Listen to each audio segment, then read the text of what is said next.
My mother treated me as if I were dead. Not figuratively, not dramatically, literally. 17 years of silence. No calls, no cards, no, "How are you?" No acknowledgement that I existed at all. And then, one Tuesday morning, my phone buzzed. A single message. "Hi, Rachel. I heard you joined NASA." I stared at the screen for a long time, waiting for something to hit me. Anger, relief, vindication. But all I felt was stillness. Before I tell you everything, let me ask you something. Where are you listening from right now? Drop it in the comments, because if you've ever been erased by the people who were supposed to love you, I need you to know, you're not alone. My name is Rachel Miller, and for most of my life, I was treated like a mistake my mother wanted to forget. I was 12 years old the last time my mother looked me in the eyes and spoke to me like I mattered. I remember the kitchen clearly. The smell of burnt toast. The radio playing too loudly because silence made her uncomfortable. I had brought home a math test with the highest score in my class. I stood there holding the paper with both hands, rehearsing what I was going to say. "Mom, I did really well." She didn't even look up from the sink. "That's nice," she said flatly. "Your sister needs help with her project. Don't make this about you." That was the moment I learned something important. In our house, achievement only mattered if it belonged to someone else. My younger sister, Lily, was fragile, emotional, always in need of protection. My mother wrapped her in attention like armor. Every mistake Lily made was explained away. Every success was celebrated like a miracle. Me? I was the quiet one, the independent one, the one who didn't need much. Those words sound harmless. They're not. They're how neglect disguises itself as praise. When my parents divorced, my mother chose Lily, not legally, emotionally. She moved across town with her, started a new life, a new routine, a new family narrative where I barely existed.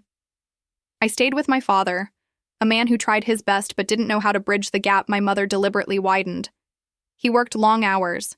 He assumed that because I didn't complain, I was fine. I wasn't. I was disappearing. At 13, I stopped waiting for phone calls that never came. At 14, I stopped mentioning my mother at school. At 15, I learned how to sign permission slips myself. At 16, I realized that if I wanted a future, I'd have to build it without anyone watching. And at 17, my mother stopped responding altogether. No explanation, no fight, just silence. The kind that tells you exactly where you stand. People love to say, "She's still your mother." But no one talks about what it feels like to be treated like you're already gone. I buried her while she was still alive. College wasn't a dream. It was an escape plan. I worked 2 jobs in high school, one after classes, one on weekends. I applied for scholarships obsessively, not because I was ambitious, but because I was terrified of being trapped.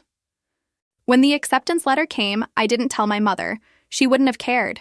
Engineering wasn't easy, not for someone juggling night shifts, unpaid internships, and a constant undercurrent of loneliness that followed me everywhere. I studied while other people slept. I ate cheap meals and pretended they were enough. I watched classmates celebrate with families who showed up, clapped, hugged, asked questions. No one ever waited for me outside lecture halls. When I failed a test, I sat alone on my dorm bed and recalculated my entire life. When I succeeded, I quietly moved on to the next obstacle. Success became survival, not celebration. NASA wasn't a childhood dream. It was something that appeared slowly, like a dare. I wasn't sure I was allowed to accept. A professor once pulled me aside after class. "You think differently," he said. "You don't just solve problems, you anticipate them." I almost laughed. No one had ever described me like that before. The application process was brutal. Months of silence. Interviews where I felt like an imposter wearing someone else's confidence. Background checks, technical panels, psychological evaluations. I told no one. Not because I didn't want support, because I didn't expect it. The email arrived at 6:14 a.m. "Congratulations. We are pleased to offer you a position." I read it 3 times before my hands started shaking. I didn't cry. I just sat there, staring at the wall, realizing that the girl my mother had erased had built something extraordinary anyway. I called my father. He cried. I texted my sister. She sent a thumbs-up emoji. And my mother? Nothing. Months passed. I relocated, started work, learned to exist in rooms where intelligence was currency and silence was respect. NASA didn't feel glamorous. It felt earned. Long hours, high stakes, no room for ego. Just precision and trust. I thrived. Not because I wanted recognition, but because I'd spent my entire life proving I deserved space. And then, 17 years after deciding I was no longer worth acknowledging, my mother texted me, "Hi, Rachel. I heard you joined NASA." No apology, no acknowledgement of the silence, no explanation, just a fact. Like my success had finally made me real again. I didn't respond right away. I set the phone down and went back to work. Because here's the thing, no one tells you about revenge. The most powerful kind isn't loud, it doesn't announce itself. It waits until the person who erased you realizes they no longer recognize who you became. And suddenly, they want access. That text wasn't pride, it was curiosity. And curiosity, after 17 years of silence, doesn't earn an immediate response. I'll stop here for now. When I continue, I'll tell you what happened when she tried to step back into my life, how my sister reacted when the truth finally surfaced, and why sometimes the most satisfying ending isn't reconciliation, it's boundaries. I didn't answer my mother's message that day, or the next, or the one after that, because once you've lived 17 years without someone, you don't suddenly owe them immediacy just because they've decided you're impressive now. A week later, another text appeared. "I'd love to catch up. Maybe coffee?" Catch up. As if time had simply paused between us, as if silence hadn't done real damage, as if she hadn't chosen absence over effort, again and again. I stared at the message during my lunch break, the hum of machines and quiet conversations around me. People discussing trajectories and simulations, people whose trust I'd earned through competence, not blood. I realized something then. My life was full, not perfect, not easy, but full, and my mother wasn't part of it. Still, curiosity is human, and part of me wanted to see her, not because I missed her, but because I wanted to understand who she thought she was talking to now. So I replied, 1 hour, public place. Her response came immediately. "Of course, I'm so proud of you." That sentence landed wrong. Pride, without presence, is just ownership. We met at a cafe halfway between my office and her neighborhood. I arrived early, as I always do, sat near the window, ordered tea, watched people pass by outside, living lives no one else controlled. She walked in 10 minutes late. She looked older, softer around the edges, still composed, still polished, but not untouchable anymore. When she saw me, her face changed. Surprise flickered there, quickly masked by a smile that felt practiced. "Rachel," she said, pulling me into a hug I didn't return. "Look at you." I stepped back gently. "Hi." We sat. She talked first, about Lily, about her job, about the neighborhood, about how hard things had been. She talked for 15 minutes before she asked a single question about me. And when she did, it wasn't really a question. "So, NASA. That must be intense." "It is," I said simply. She nodded, sipping her coffee. "I always knew you'd do something big," she said. I almost laughed. Instead, I asked the question that had been sitting in my chest for 17 years. "Why did you stop talking to me?" Her hand froze midair. She set her cup down carefully. "That's not fair," she said. "Things were complicated." "They always are," I replied. "But silence is still a choice." She sighed, the sound heavy with self-justification. "You were strong," she said. "You didn't need me like Lily did." There it was, the same excuse. Different decade. "I needed you," I said quietly. "You just decided I didn't." Her eyes glistened. "I did what I thought was best." "For who?" I asked. She didn't answer. When I stood to leave, she reached for my hand. Rachel, I want to be part of your life again. I looked down at her fingers on my wrist. Why? I asked. Because you missed me. Or because you like what I represent now. She pulled her hand back as if burned. That's unfair. No, I said gently. It's honest. I paid for my tea and walked out. That should have been the end. It wasn't. A month later, Lily called. We hadn't spoken in years. Mom says you're being difficult, she said without preamble. I smiled to myself. She would, I replied. She's trying, Lily insisted. You don't have to punish her. I'm not punishing anyone, I said. I'm choosing distance. That's selfish, Lily snapped. I closed my eyes. 17 years ago, I would have apologized.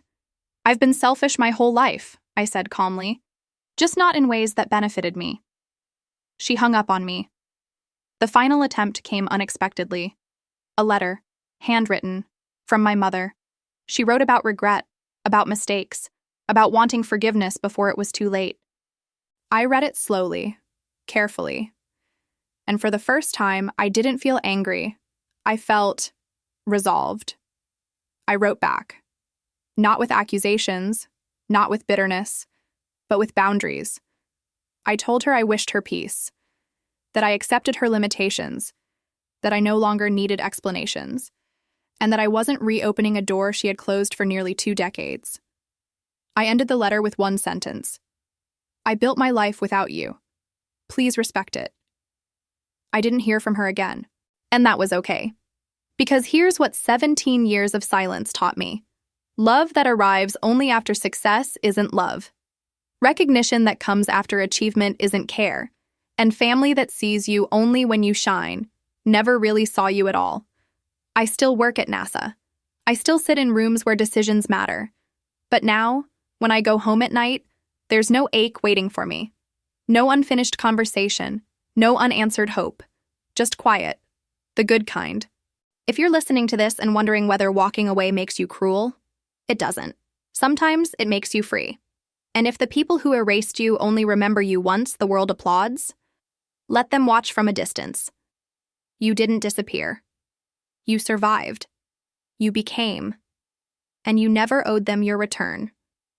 I learned very early what silence sounds like. It isn't loud. It doesn't announce itself. It settles in slowly. Like dust on furniture, no one bothers to clean. When I was 11, my mother stopped asking how school was. At 13, she stopped showing up to parent-teacher nights. At 15, I stopped leaving notes on the fridge. By 16, the house had become a place where words were optional and affection was conditional. My mother wasn't cruel in obvious ways. She didn't scream. She didn't hit. She didn't disappear physically. She simply withdrew. I remember the exact moment I understood it wasn't temporary. I was 17, standing in the hallway with my backpack still on, holding an acceptance letter to a summer science program. The kind counselors circle in red ink. The kind that quietly changes the direction of your life. My mother was at the kitchen table, sorting mail. I stood there for almost a full minute before I spoke. "Mom," I said, "I got into the program." She didn't look up. "That's nice," she replied. "Dinner's at 6. That was it. No questions. No pride, no curiosity, just silence dressed up as normal. After that, I stopped trying to be seen. I left for college with 2 suitcases and an unspoken understanding. If I wanted acknowledgement, I would have to earn it somewhere else. The years that followed were busy, brutal, and lonely. I worked 2 jobs through undergrad, slept 4 hours a night, learned quickly that professors respected performance, not potential. That classmates trusted competence more than charm. My mother never called, not on move-in day, not after finals, not when I graduated top of my class. She sent one text after graduation. "Congrats!" No exclamation point. I stared at that word for a long time before locking my phone and putting it away. I told myself it didn't matter. I told myself I was fine. I told myself all the things strong people tell themselves when no one is there to help carry the weight. NASA came later, not as a miracle, not as a rescue, as a consequence. Years of discipline. Years of choosing effort over attention. When I got the offer email, I read it 3 times just to make sure it was real. Then I closed my laptop and sat on the floor, my back against the couch, breathing slowly until my hands stopped shaking. I didn't call my mother. I didn't post online. I walked into the kitchen, poured a glass of water, and whispered to myself, "You did this." The announcement went public 2 weeks later, my name in an internal feature, a brief bio, a quote I barely remembered giving. That's when my phone lit up. A number I hadn't saved, but knew. Mom. I stared at it while it rang, my thumb hovering over the screen. 17 years. I let it go to voicemail. The text followed seconds later. I saw the news. NASA. I'm proud of you. Proud. A word that arrived only after applause. I didn't respond. Not out of spite. Out of self-respect. Because pride without presence is just ownership. The coffee meeting came weeks later, after multiple messages, after pressure from extended family, after the quiet guilt society loves to place on daughters who don't forgive fast enough. When I sat across from her in that cafe, I finally saw the truth clearly. She didn't miss me. She missed the version of motherhood that came with bragging rights. When I walked out of that cafe, I cried. Not because I lost something, but because I finally stopped hoping it would change. The real closure came quietly. One Thursday evening, after a long day of simulations and meetings, I sat alone in my apartment with the windows open. The city hummed below me. The future waited patiently. I thought about the girl I'd been, standing in hallways, holding accomplishments no one asked to see. I thought about the woman I'd become, calm, capable, whole, and I understood something that changed everything. My mother's silence shaped me, but it did not define me. I never blocked her number. I didn't need to. I just stopped reaching toward people who only noticed me once I was untouchable. Today, I work on projects that leave the planet. I mentor students who remind me of myself. I answer questions with patience. I listen. And when people ask about my family, I don't lie. I say, I built myself. Because sometimes the most powerful thing you can do after being erased is refuse to rewrite yourself for people who didn't bother to read you the first time.